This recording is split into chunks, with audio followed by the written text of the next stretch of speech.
जय श्री श्याम। अभी पीछे वीडियो में मैंने आपको बताया था कि गणेश जी की जो मूर्ति या फोटो वो मुख्य द्वार पर लगाना चाहिए या नहीं। तो उसके पीछे मैं आपको रीज़न भी बताऊंगा कि क्यों नहीं लगाना चाहिए। मेरा मत है मुख्य द्वार पर गणेश जी की मूर्ति या कोई फ़ोटो नहीं लगाएं, क्योंकि अगर आपको थोड़ा सा भी गणेश जी के बारे में ज्ञान हो, क्योंकि वीडियो बड़ा हो जाएगा पूरा बताऊंगा तो गणेश जी की प्रतिष्ठा किसने की थी। माता पार्वती ने गणेश जी की प्रतिष्ठा की थी। कैसे की थी वो भी बताता हूँ। जब माता रानी नहा रही थी तो नहाते नहाते जो उपटन है, हल्दी के उपटन से गणेश जी की प्रतिमा बनाई और उनके अंदर प्राण प्रतिष्ठा कर दी और उन्हें बाहर पहरा देने के लिए बोला कि भाई जाओ मुख्य द्वार पर पहरा दो, कोई अंदर ना आए। और आगे का भी आप लोगों को पता हो, कि बहुत छोटे में बता रहा हूँ, बड़े तो बहुत बड़ी लंबी कथा हो जाएगी। तो शिव जी आए, शिव जी ने अंदर जाने के लिए कहा, तो वो युद्ध का कारण बना, और जिसमें गणेश जी का भगवान शिव ने त्रिशूल के माध्यम से शीश उतार दिया था। फिर वो हाथी का शीश लगा। उन्होंने, बहुत लंबा हो जाएगा इसलिए छोटे में बता रहा हूँ। तो गणेश जी का मुख्य द्वार पर होना जो है, काफ़ी लोगों को वो बताऊं तो घर के अंदर थोड़ा कलह कलेश का माहौल हो सकता है, लड़ाई झगड़े का माहौल हो सकता है ना। क्योंकि गणेश जी की पीठ के पीछे ना, बोलते हैं कि शास्त्रों में भी लिखा है और आप लोगों ने जानकारी भी होगी कि गणेश जी के पीछे हमेशा दरिद्रता का वास होता है, अंधेरे का वास होता है, दरिद्रता और अंधेरा होता है। तो अगर फिर भी आपको लगाना है चौखट पर गणेश जी, तो एक गणेश जी बाहर लगाइए, ऐसे ऐसे और ऐसे लगाइए। गणेश जी के पीछे फिर गणेश जी, एक बाहर गणेश जी, और बिल्कुल उसके बैक साइड में फिर दूसरे गणेश जी, ऐसे करके तो आप लगा सकते हैं।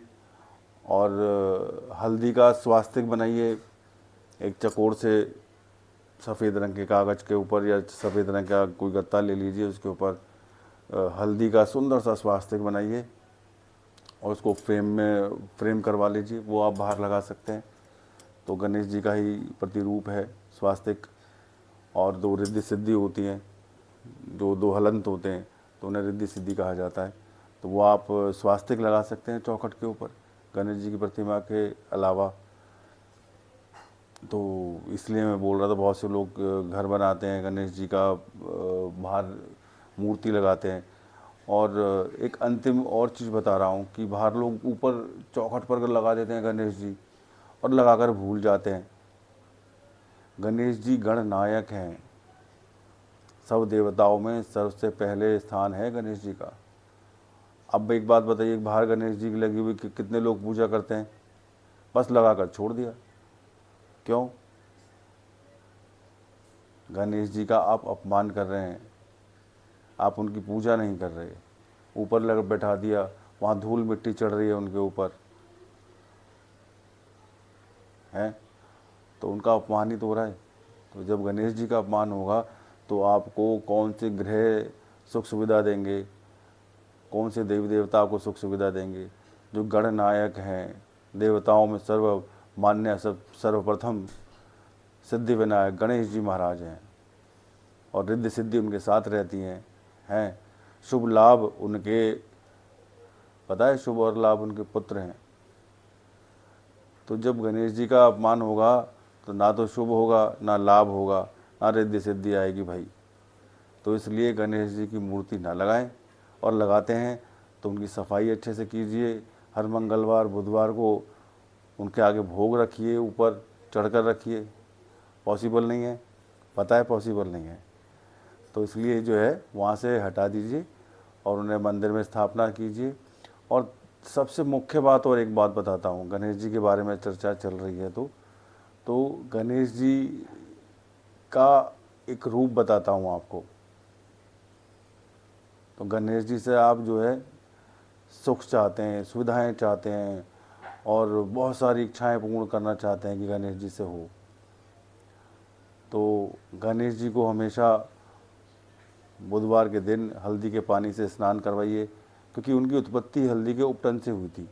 हल्दी का टीका लगाइए और बेसन का लड्डू चढ़ाइए उन्हें, और दुर्वा होती है, दुर्वा जो होती है, दुर्वा की 5 गठरियाँ बना लीजिए, 5 गठरियाँ मौली से बांधी और उसकी माला बना ली और वो बुधवार को गणेश जी को अर्पण कर दीजिए। और एक गाय के घी का देसी, गाय का जो घी होता है देसी घी, उसका दीपक उनके आगे जलाइए और जो लड्डू का भोग लगाएं तो दीपक में थोड़ा सा डाल दीजिए, अग्नि जीवाना बोलते हैं उसे।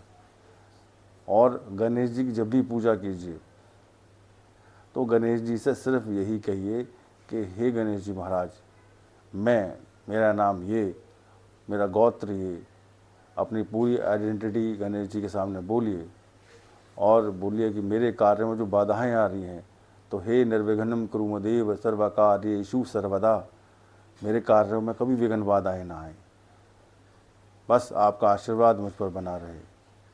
और हाथ जोड़िए और हाथ जोड़कर फिर उन्हें दंडवत प्रणाम कीजिए। और दंडवत प्रणाम करते करते जो है गणेश जी को प्रणाम कर रहे हो ना, तो आंख बंद करके गणेश जी को प्रणाम कीजिए। फिर उन्हें कहिए रिद्धि जी और सिद्धि जी आपको भी प्रणाम करते हैं। और फिर के रिद्धि सिद्धि जी को प्रणाम करके, हे श्री गणेश जी महाराज, आपके जो पुत्र हैं शुभ और लाभ, उनको भी हम प्रणाम करते हैं, हमारा प्रणाम स्वीकार कीजिए शुभ और लाभ जी। और ऐसे कह के कि हे श्री गणेश जी महाराज, आपको समस्त परिवार सहित प्रणाम करते हैं, प्रणाम स्वीकार कीजिए। क्योंकि गणेश जी को तो प्रणाम कर रहे हो, गणेश जी की आरती भी कर रहे हो, सारी चीज़ें ठीक कर रहे हो, तो गणेश जी का परिवार भी तो है भाई।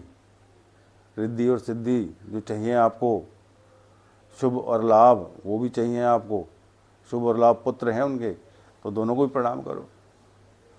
और जो गणेश जी का मैंने बताया वैसा आप कीजिए, बाहर चौखट से उन्हें उतारिए और पूजा पाठ डेली कर सकते हैं उनकी, तो रखा रहने दीजिए। गणेश जी 2 लगाइए, एक अंदर और एक बाहर, दोनों की पीठ से पीठ लगी हुई हो। तो इसलिए गणेश जी के पीछे जो दरिद्रता होती है वो देखिए आप, जिन जिन लोगों ने गणेश जी लगा रखे हैं, कहीं ना कहीं प्रॉब्लम्स आ रही होंगी। और मेरी बातें अच्छी लगी हों तो मेरे चैनल को सब्सक्राइब कीजिए और शेयर कीजिए आगे। और कुछ बुरा लगा हो भाई तो कमेंट्स बॉक्स में आकर बताना, तो मैं फिर भी क्षमा चाहूँगा, क्योंकि बहुत से लोग अपने दिमाग के होते हैं, तो उन्हें समझाओ कुछ, वो समझते हैं कुछ। तो इसलिए भाई मैं थोड़ा स्पष्ट हूँ, और स्पष्ट रहना ही सबसे ज़्यादा ठीक रहता है, कम लोगों के लिए रहता है। बहुत से लोग स्पष्ट लोगों का जो चैनल है हटा देते, हटाओ यार, हटाओ हटाओ इससे हटाओ।